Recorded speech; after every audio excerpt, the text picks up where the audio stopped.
Our second reading this morning is from the Gospel of Mark, chapter 9. Jesus teaching his disciples on their journeys, and they're on their way to Capernaum. They came to Capernaum. When Jesus was in the house, he asked his disciples, "What were you arguing about on the road?"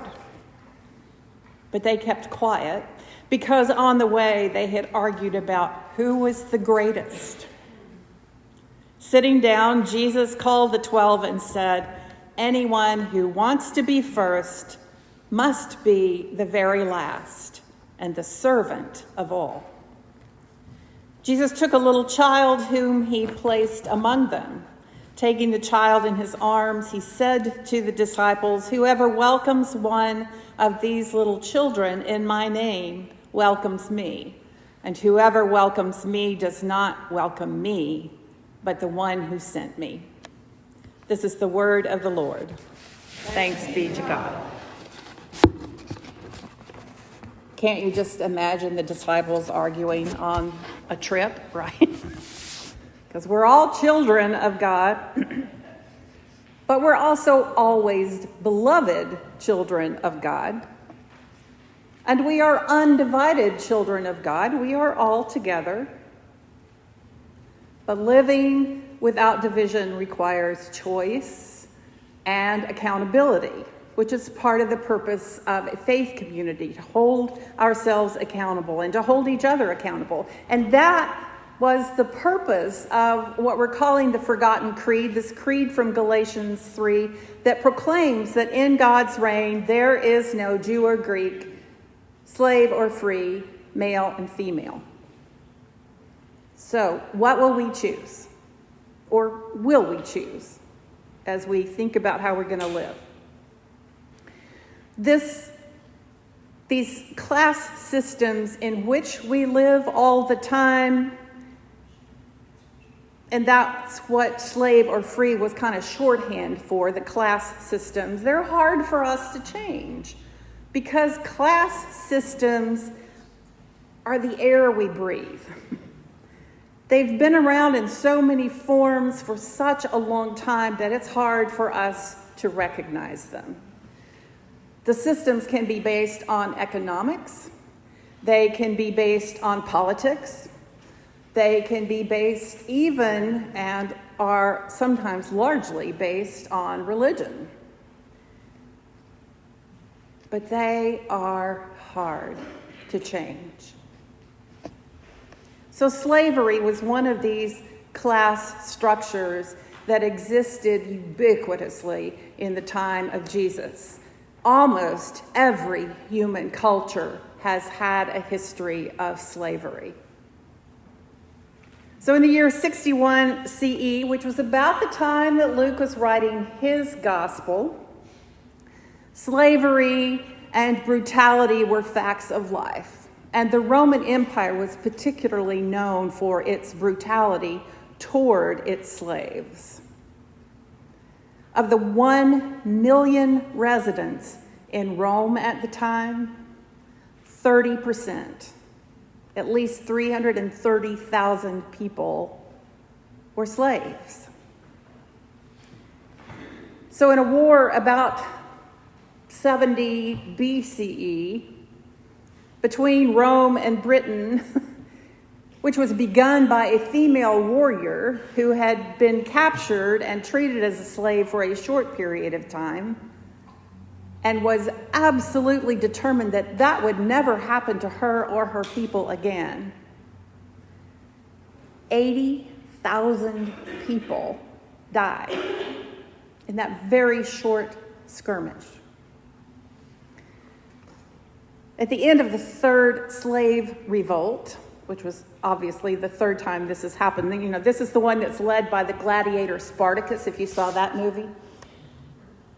And the one that succeeded for the first time for about 2 years. Spartacus and 70 of his close gladiator friends who were being trained by Rome began this revolt. And by the end of it, 41,000 slaves had been killed. In the last and deciding battle of that war, where Rome threw as many as 72,000 soldiers at this smaller slave group, most of the slaves were slaughtered, but 6,000 of them were taken captive. And then they were crucified along the road back to Rome. 100 miles of crucified slaves, 6,000 of them, to remind people that slavery was not going away. Scholar Orlando Patterson, who is a historian and a sociologist at Harvard University, has written a seminal work titled Slavery as Death. This is a book that was published years ago, and he continues to update it periodically. And he argues that the power of slavery has always existed because of its assumed normalcy. This is just the way it is. Jesus told stories with slaves as characters. And even though this creed was in the earliest of Paul's writings, his messages on slavery are inconclusive. They're on both sides of the line. They go everywhere.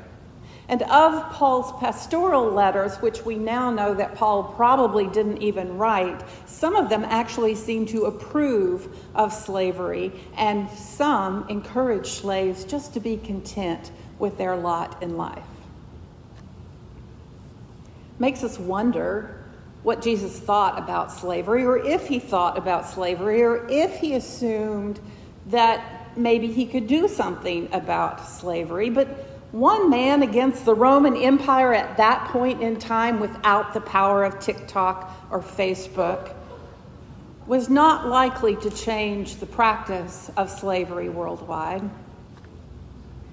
Nevertheless, Jesus began a different kind of revolution against the structures that enslave us. And then Paul continued his work. So Patterson, again, argues that all human relationships are structured and defined by the power dynamics of the interacting persons.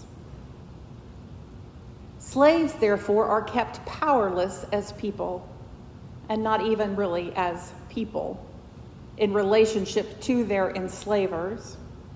And that happens in a number of ways. As a kind of summary, slaves are socially dead, Patterson says. All the rights that typically come to you just at your birth, the right to be part of a family, the right to exist in a community, the right to exist at all, the right to work and thrive and be self-fulfilled, that doesn't exist for a slave. Slaves don't belong to any legitimate social order. They only belong to slavery. And slaves couldn't even integrate the experience of ancestors into their lives, which often gives us both comfort and hope. They were separated from their past, they were exiled, and they had no access to the stories that most of us have, to the rituals that we have from our families, to the faith that we inherit from our ancestors. So that circumstance, the fact that they have nothing except slavery, keeps them dependent on their enslavers for life and for sustenance, even though it was those very enslavers that kept them from living in the first place. So Jesus begins this revolt by including slaves as people in his community. Remember the Roman centurion who comes to Jesus and asks that Jesus heal his slave? And Jesus does, just like he heals anyone else that crosses his path. With slavery as pervasive as it was in that area of the world, I am guessing, and I'm willing to bet I'm right on this, that at least some of the 10 lepers that Jesus healed were slaves. I cannot imagine that suddenly 10 lepers show up from the countryside and they're all elite, wealthy landowners. Not likely. I'm also guessing it was most likely a slave that came back to say, thank you. Wouldn't those be interesting details to know about the stories?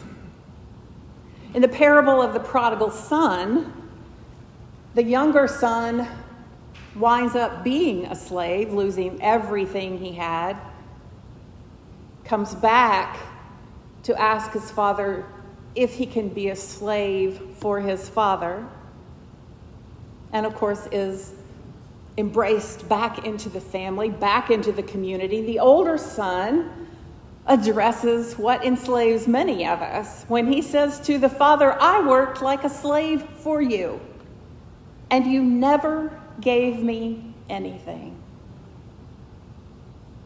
Now think about this young man's position in his community, this young man's ownership and power over the slaves that work for his father, this young man who never went without a meal in his entire life, who was probably dressed well. And the father replies, you are always with me, and all that is mine is yours. Jesus knew that the power enslaves again and again and again. And he teaches his disciples humility and servanthood. If you want to be first, you have to be last. And he teaches them that those that society determines are of no importance are indeed worthy of blessing and welcome.